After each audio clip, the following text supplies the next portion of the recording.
नमस्कार, मेरा नाम है विमल और मैं एक फाइनेंस प्रोफेशनल हूँ।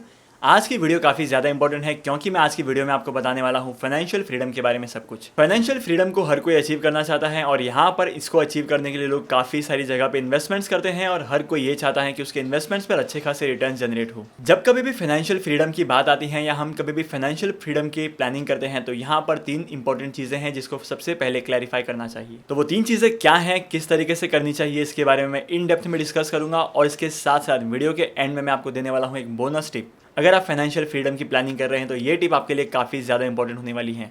तो वीडियो को शुरू करने से पहले इस वीडियो को कर देना लाइक और अगर आप चैनल पर नए हो तो इस चैनल को कर देना सब्सक्राइब। चलिए दोस्तों, शुरू करते हैं आज का वीडियो। देखो, जब कभी भी हम लोग फाइनेंशियल फ्रीडम के बारे में सोचते हैं या फाइनेंशियल फ्रीडम की प्लानिंग करते हैं तो हमारे पास एक फिगर नहीं होता है कि कितना अमाउंट हमें चाहिए होगा फाइनेंशियली फ्री होने के लिए।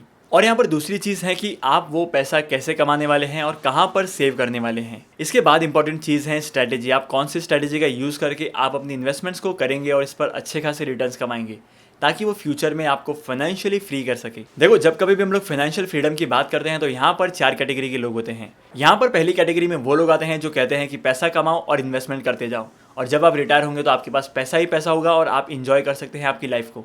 अगर आप 60 या 70 ईयर्स के एज में फाइनेंशियली फ्री हो जाते हैं, आपके पास पैसा ही पैसा होता है, तो आप कैसे लाइफ को एंजॉय करेंगे? क्योंकि यहाँ पे आपके पास लाइफ को एंजॉय करने के लिए एनर्जी तो बचेगी ही नहीं। इसके बाद दूसरी कैटेगरी में वो लोग आते हैं जिनकी दुनिया अलग ही होती है।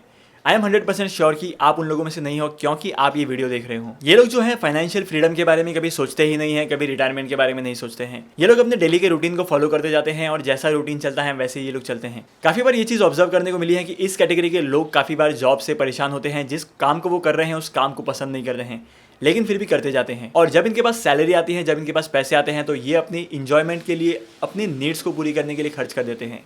इसके साथ साथ कभी इन्वेस्टमेंट्स करने के बारे में सोचते ही नहीं है। अगर हम लोग इनके फाइनेंशियल्स को ऑब्जर्व करेंगे तो इनके पास काफी सारे डेट्स होंगे क्योंकि ये अपनी सैलरीज को, अपने पैसे को ऐसे ही खर्च कर देते हैं। इसके साथ साथ काफी बार ये लोग बहुत सारे क्रेडिट कार्ड भी यूज करते हैं तो यहाँ पर इनकी लोन्स एंड लाइबिलिटीज बढ़ जाती है। इसके बाद तीसरी कैटेगरी में वो लोग आते हैं जो कहते हैं कि मनी कांट बाय हैप्पीनेस, मतलब पैसे से खुशियां नहीं खरीदी जा सकती। तो यहाँ पर भी ये लोग क्या करते हैं, जो पैसे आते हैं इनके पास ये खर्च कर देते हैं बहुत सारी जगह पे। इन लोगों का सिंपल फंडा ये होता है कि जब पैसे आते हैं तब खर्च कर दो, फ्यूचर किसने देखा है। यहाँ पर आते हैं चौथी कैटेगरी जहाँ पर लोग सोचते हैं फाइनेंशियली फ्री होने के बारे में।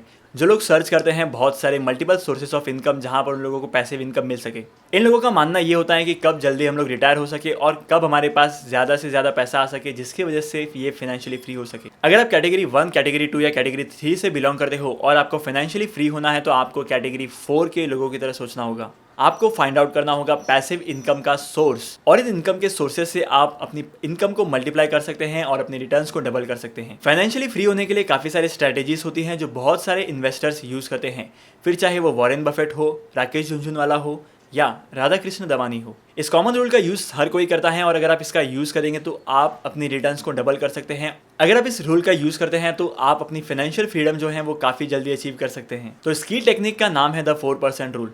यहाँ पर आपको करना क्या है कि जो आपकी रिक्वायरमेंट होने वाली है फ्यूचर की पर मंथ की रिक्वायरमेंट, उसको कंसिडर करना है 4% और इस हिसाब से हमें सेविंग्स करनी है। इस चीज़ को एक्सप्लेन करने के लिए मैं 25 को एग्जांपल के तौर पे लूँगा क्योंकि ये एक कॉमन फैक्टर होता है और ये एक एवरेज सैलरी होती है हर किसी इंसान की। तो आप यहाँ पर इस एग्जांपल को अपनी पर्सनल लाइफ में रिलेट कर सकते हो। जैसे कि मेरी पर मंथ की रिक्वायरमेंट होने वाली है 25,000 की, तो ये सालाना रिक्वायरमेंट हुई 3 लाख की। यहाँ पर इसका सिंपल फंडा ये है कि मुझे उतनी इन्वेस्टमेंट्स करनी है, उतने पैसे की इन्वेस्टमेंट्स करनी है जिससे मुझे 3 लाख पर एनम मिल सके। अगर 3 लाख मेरी टोटल इन्वेस्टमेंट्स का 4% है तो 100% कितना हुआ? सिंपल सा कैलकुलेशन है, आप क्रॉस मल्टीप्लिकेशन करके आप फाइंड आउट कर सकते हो कि आपका 100% अमाउंट जो है वो कितना होना चाहिए। तो इसका 100% अमाउंट होता है 75 लाख। जैसे कि मैंने वीडियो के स्टार्टिंग में बताया था कि हम लोगों को फाइनेंशियल फ्री होने के लिए पता होना चाहिए कि कितना अमाउंट की रिक्वायरमेंट हमें फ्यूचर में होने वाली है।